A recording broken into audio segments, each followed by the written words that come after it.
before Christmas, at least for the survival. Oh, good. Just gonna walk with the girl first.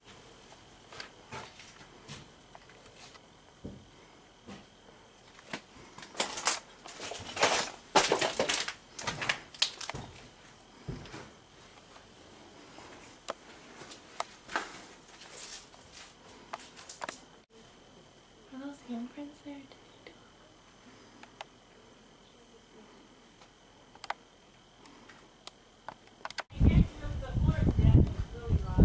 Oh, right here, yeah.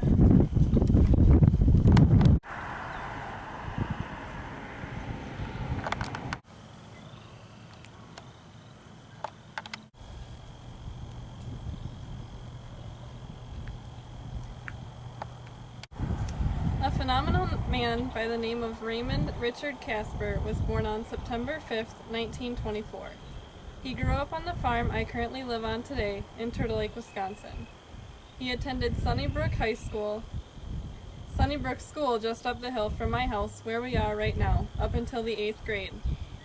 I used to play in this school as a kid. We do not know too much about it, but we do know who has the school bell, and we have some of the books. Right here.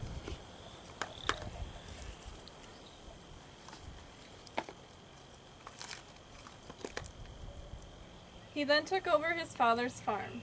Later in life, he met Rosemary. They married in 1947 and had 6 children together.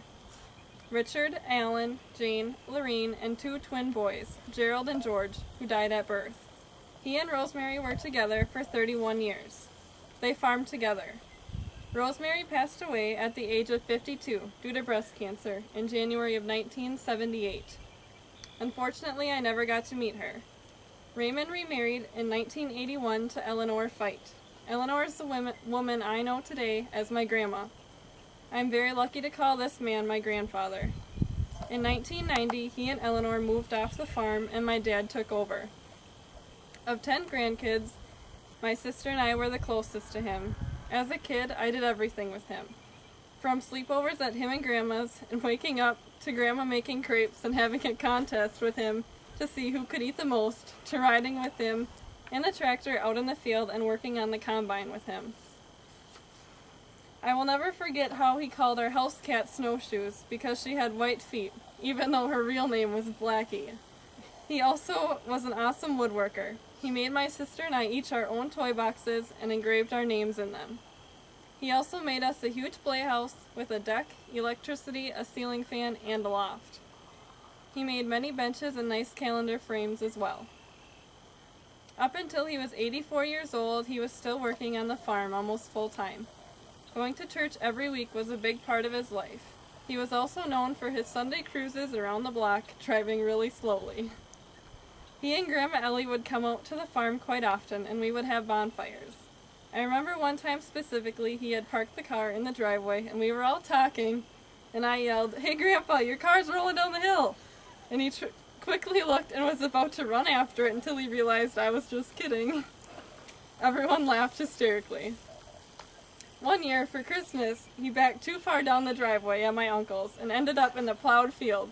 My grandma was freaking out, and he just kept driving through the snow in their car like it was no big deal. And that was the highlight of that Christmas. My grandpa was a very strong man with a big heart and open arms. Family was very important to him. He is someone I really look up to. We got together every Father's Day at he and Grandma's house and had a cookout.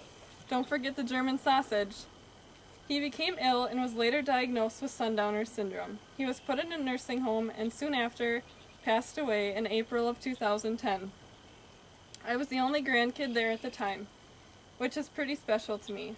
Not a day goes by that I don't think of him. I will never forget all the love he gave me and the examples he set.